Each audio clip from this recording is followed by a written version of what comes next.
Episode 62 of the FlameFlash.net podcast begins here and now.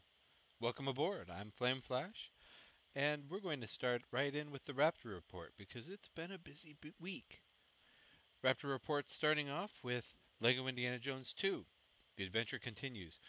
This time, I didn't have to play the game because the baby decided to overwrite the save file. I got to play the game because the oldest wanted some assistance, and that made it fun. Caught about half an hour. Both of the older two are absolutely loving the level build mode in this game. I think he finally spent some birthday money that he's been hoarding well. I haven't heard him complain about his purchase at all. Dungeon Defenders. Crops up. Sat back.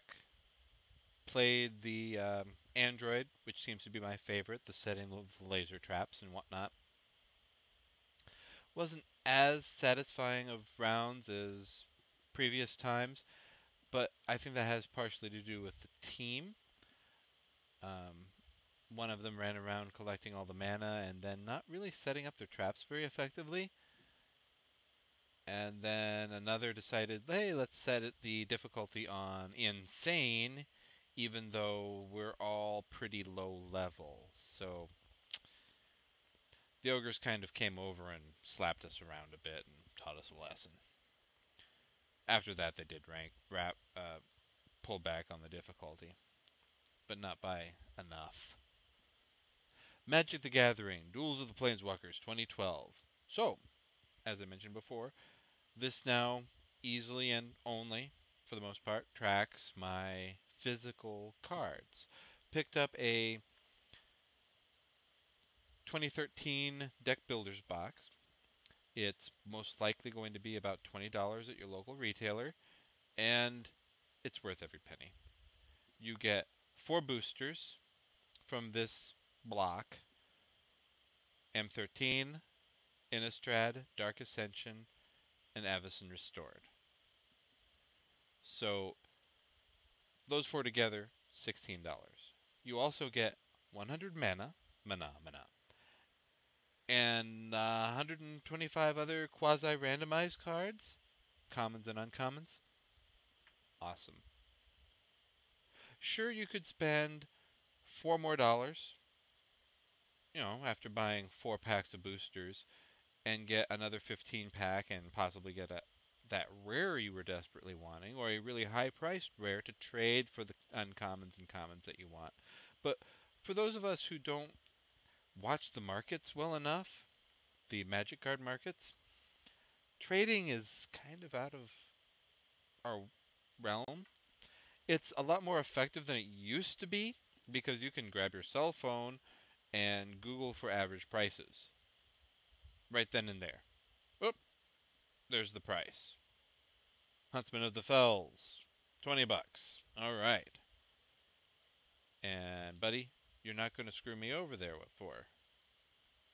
It cuts out the hard feelings that kept me away from trading in the past, but at the same time, it's the same reason I don't sell my games for the most part. I hang on to them because I might just want that card later. I might just want to play that game later. So, might trade if, say, it's a theme that I already have 4 of, zombie captains, and I got another one. Maybe I'd trade the zombie captain away for an Immer wolf. But I don't even know the prices of either of those. I'm just going by zombie captain, Immer wolf. They're the same type of creature. Give bonuses to their respective groups, wolves or zombies. And it seems like a fair trade based on abilities.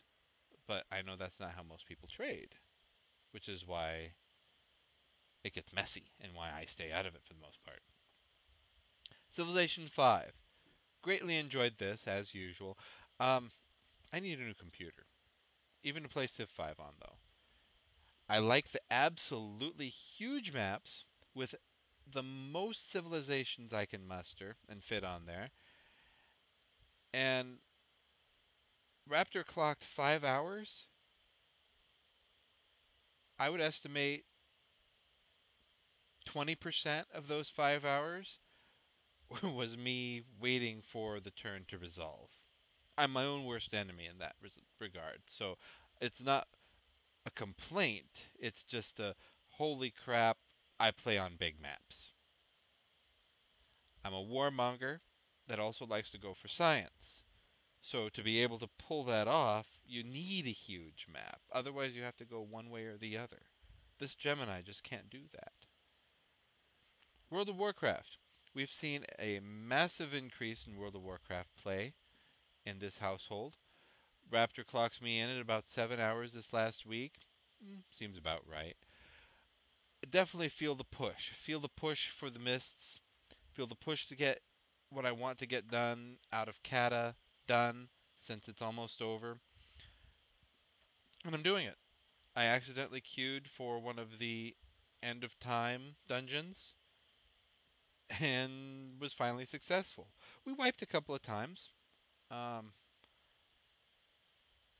Once, actually, now that I think about it.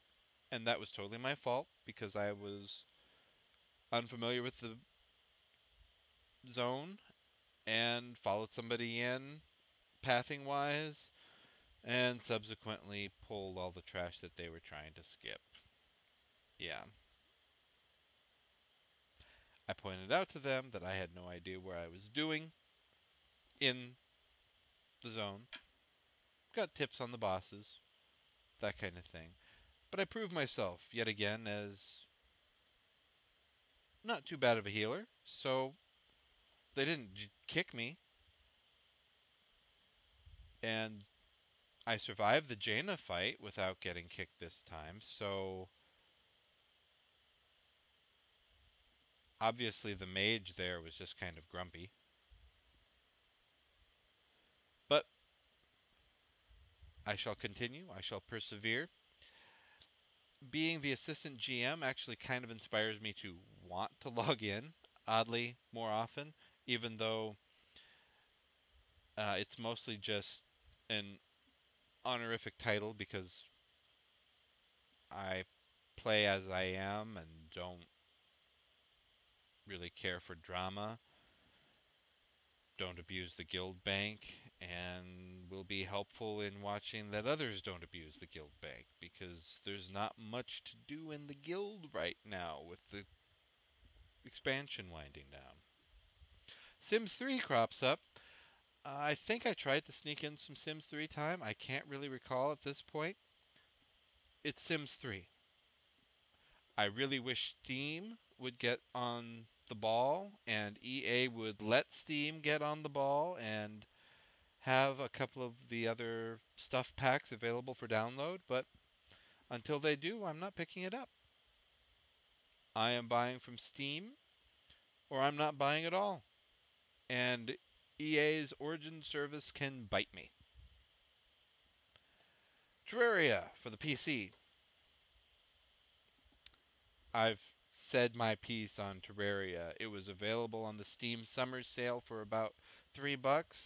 If you missed it, watch for it for the next sale, because once you find the Terraria Wikipedia and understand how to build things and how gear progression really works, plus if you can see your whole map thanks to more Terra, it's an amazing game. You need those couple of utilities to play it, but just because there isn't a tutorial, or a decent one. Show notes. Come, stay a while, and take a look at them. We're going to start with WoW. Wait, Flameflash is organized? He's not jumping around? That's right, because my show notes can be more organized. I can copy and paste now, keeping them digitally instead of on paper. So those watching live or the YouTube version, I glance away at the show notes. The new Recruit a Friend mount for World of Warcraft just kicked in, the Obsidian Nightwing. It makes me horribly tempted to go ahead and activate the spare license that we have sitting in a box upstairs. It also makes me horribly tempted to just buy another license and spend the extra $30 for the 2 months required. So it's like you're getting the mount from the mount store,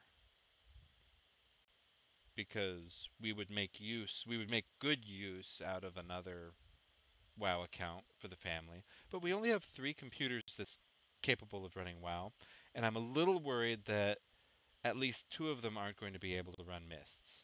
I'm a little worried about that, actually, especially about the Mac.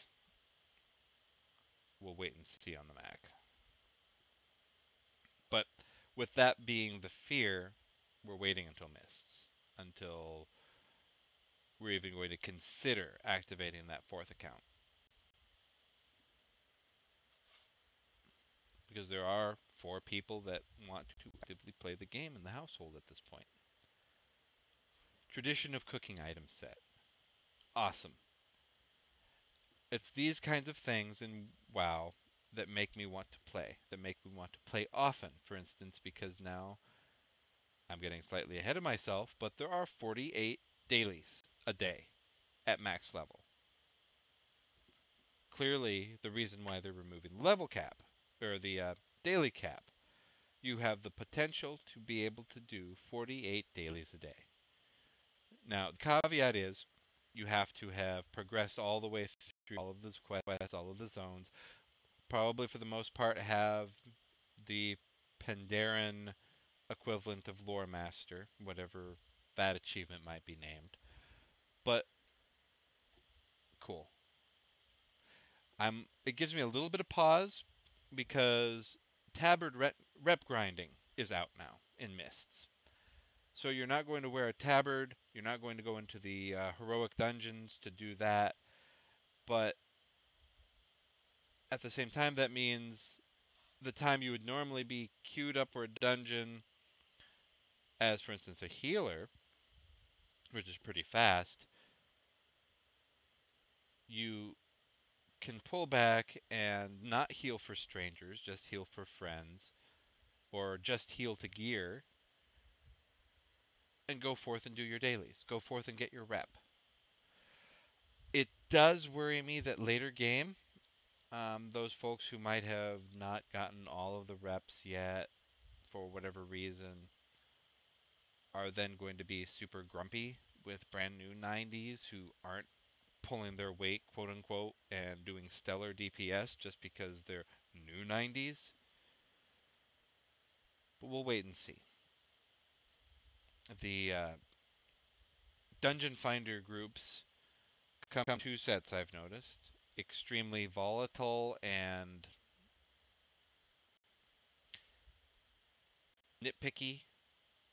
They want to battle each other almost as much as they want to battle the dungeon. And then there are the pleasant ones that just let live. There's one fellow, the hunter, that almost went off the rails on me regarding riding through the mobs. But I calmly and politely explained myself, and he backed off. Which is fortunate because they don't always. Disc of the Red Flying Cloud. Tradition of cooking item set, by the way, I went off on a tangent, is a tabard, apron, a frying pan, and a rolling pin. They bind to account, and hopefully they're transmograble, or at least the rolling pin and frying pan. And the tabard's a tabard, so. Disc of the Red Flying Cloud. It's a mount. It's a mount on a gold CD, basically. Cool. The prices of some of these exalted mounts are exorbitant. But then again, you can do 48 dailies a day at max level. So the gold should really be rolling in for those that are playing the game heavily. The pet battle system has finally arrived. We've tried it out, and it's pretty neat. Not sure it's going to be something to hold us with as grindy as it feels. We'll have to wait for live mists. Didn't want to dive too far into it and lose so much time just because right now it's beta. We're going to lose it all. Why not do it to our characters once we get them? So there is that. Massive amount of mounts, though, coming this way. The new Pandaren Kite mount, for instance, takes all of those tabard grinds that aren't going to happen anymore, but daily grinds that are, and rewards you when you're exalted with everybody the flight point kite mount. So just like you can ride the griffin or hippogriff of the various flight points, you will also be able to ride the kite once you're exalted with everybody, which is, wow, that's going to be huge. Something that really makes me also wonder is, why would I want to do dailies on more than one character? I'm really pondering that one because I want the mounts, but the mounts are bind to account now. So we'll have to wait and see who I establish as my main. The draw to have a bunch of level 90s just doesn't look like it's there with all of the account binding that's going on, which is an interesting and scary proposition, given that I'm an alcoholic. I'll probably push more than one character up to 90, though. At least two. That's for certain. Because, well, three, actually. Because I have the pair with my son, and I have the pair with my wife, and I have my main, who may or may not be a monk. We will wait and see. So, World of Warcraft news, complete. Run along now if that was all you were here for.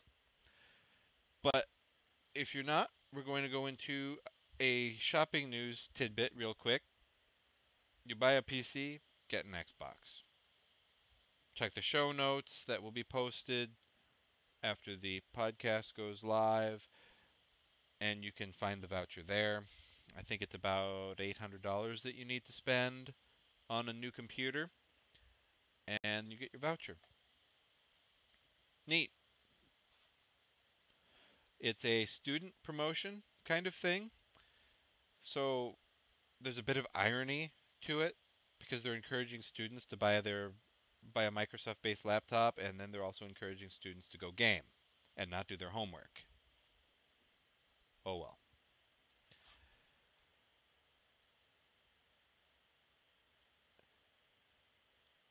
Supposedly, the Olympics are going to be harder to get into than flying. So the restricted item list of what you are allowed to carry into the Olympics is worse than to board a flight in the United States. I thought the Olympics were meant to promote freedom and unity, or did I miss the memo somewhere where this became a fascist state? The Olympics, that is. Oh well. A hacker used 3D printing to print handcuff keys. I can't wait until we have 3D scanning. Holy crap. You think Hollywood and copyright holders are in a tizzy now just wait until you can build your own devices, because 3D printing has finally gotten cheap enough to do so. It's like having your own Star Trekian uh, replicator sitting there on your desk. No, you can't eat what comes out of it. Though, as I think I mentioned on a previous podcast, some kid did figure out how to make a edible taco maker 3D printer. That's all it could do, but scary impressive. I mean, he still had to load the raw materials and whatnot. We're a bit of ways away from a replicator system. But this hacker decided to show the fallibility of handcuffs, police handcuffs. Also in news, medicine, HIV blocking drug has been approved by the FDA. It is supposedly 73% effective, and you should still therefore not be a moron. Don't just go around willy-nilly. I'm keeping it a G-rated. So, I'm not understanding the usefulness factor of this drug quite yet. It would be good for first responders or police, firefighters, those that may be exposed to the virus accidentally because of their jobs. I could see it being useful. But I'm really praying that it doesn't go out there and be used by those just wanting to be irresponsible, because it's only 73% effective.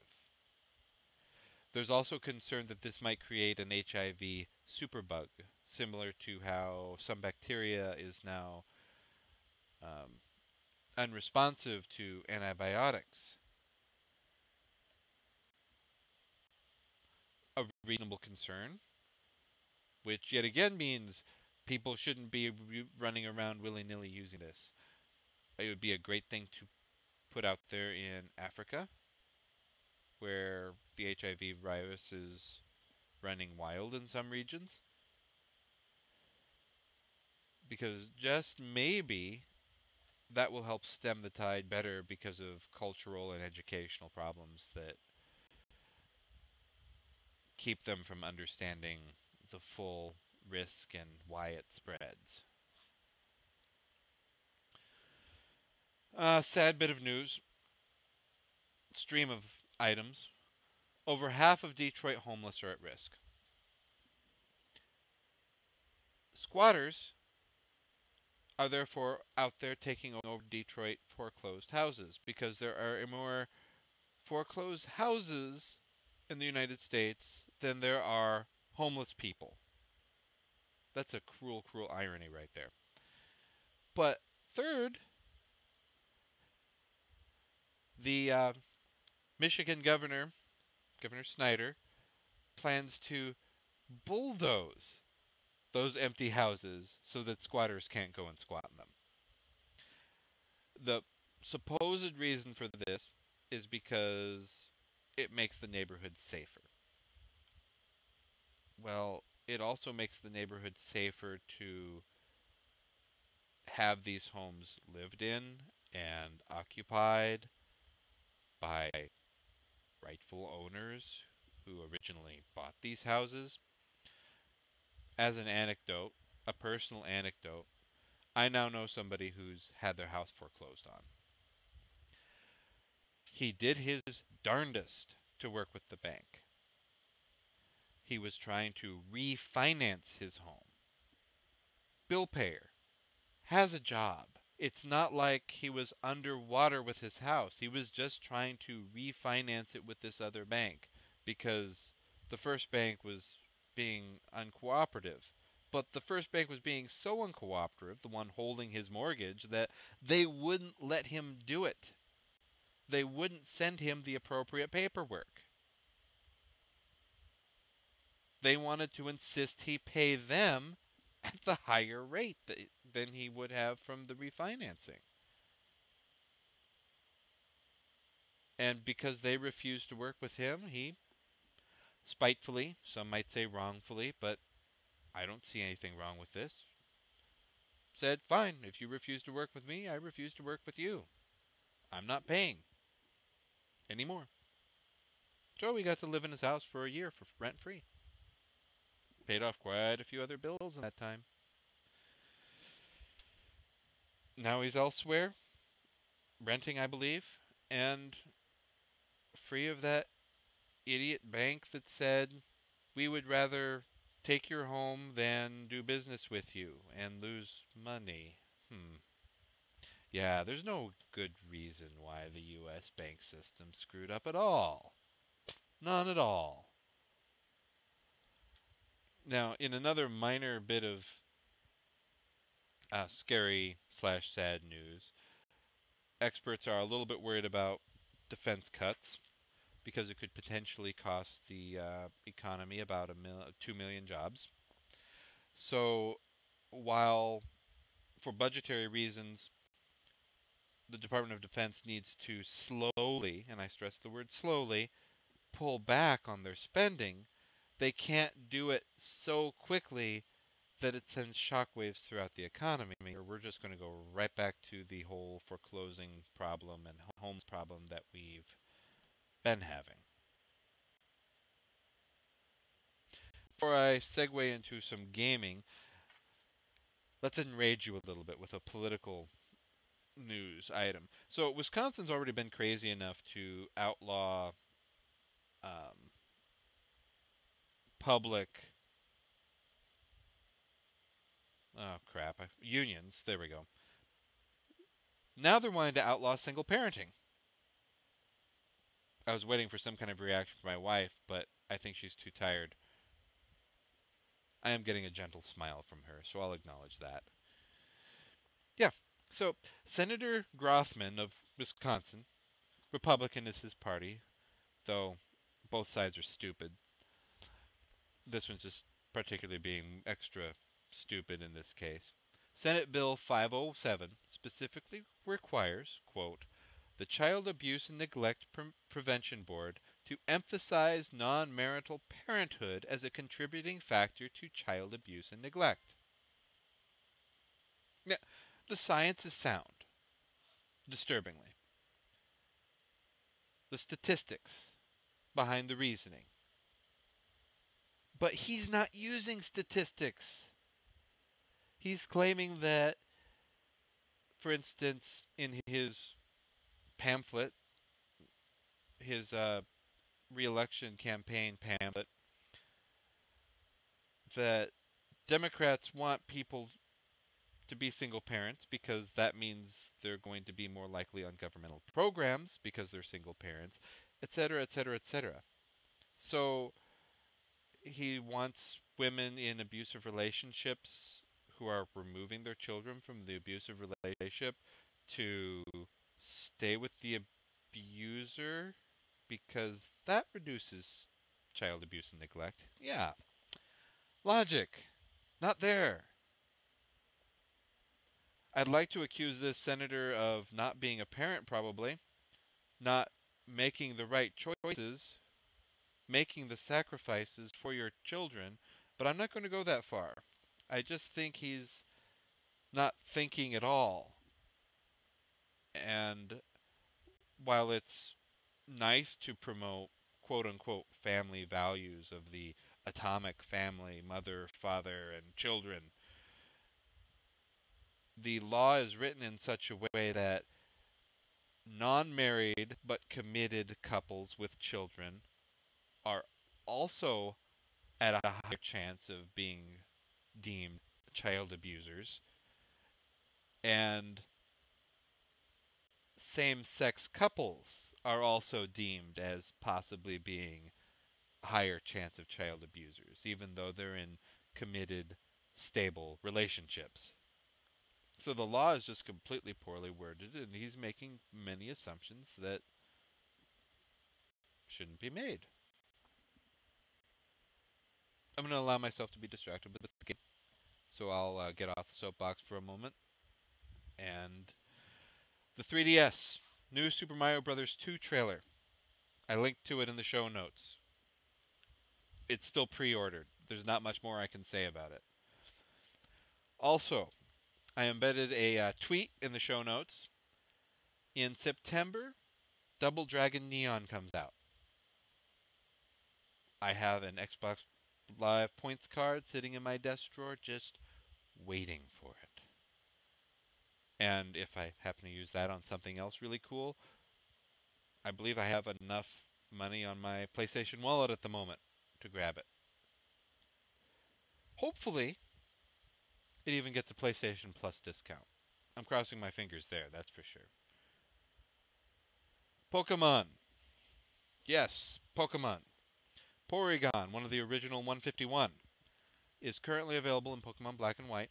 Hit the show notes, grab the code from IGN, and then pop over to the Dreamscape plane.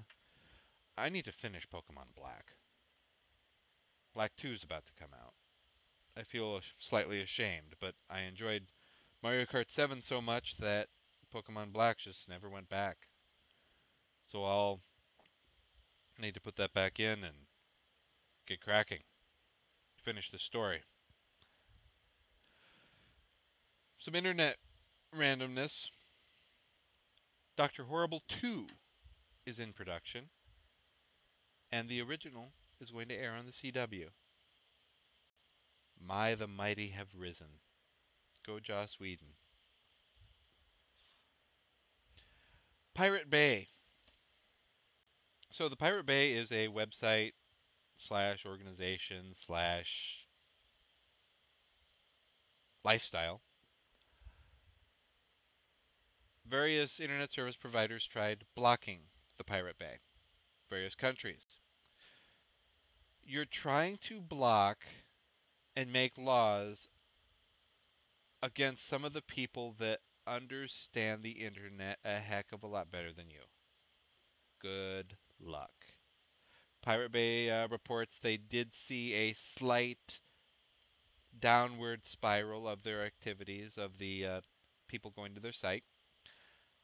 And then it went back up to normal as people realized, oh crap, it's being blocked, so I need to use some way around that to get to the site as usual. I'd facepalm right now. I guess I can slightly, but my headset's slightly in the way too. Random internet news. Skype is now going to allow wiretapping. So just like Big Brother wanting to watch your Facebook chats are monitored by Facebook to report criminal activity. The NSA is watching us all too, and supposedly has dossiers on everybody, which is in direct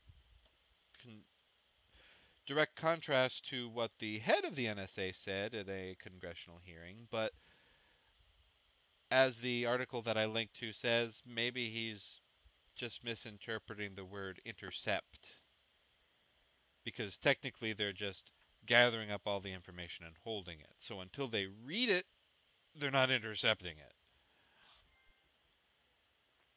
Amazon is adding more states to sales tax collection.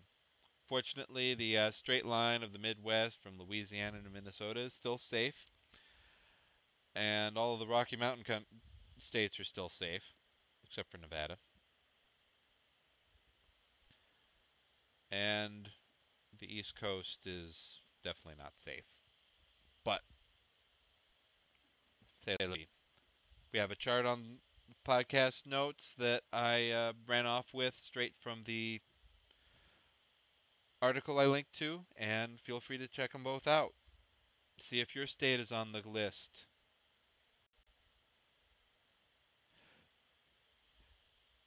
Last couple of notes. The android or cyborg professor.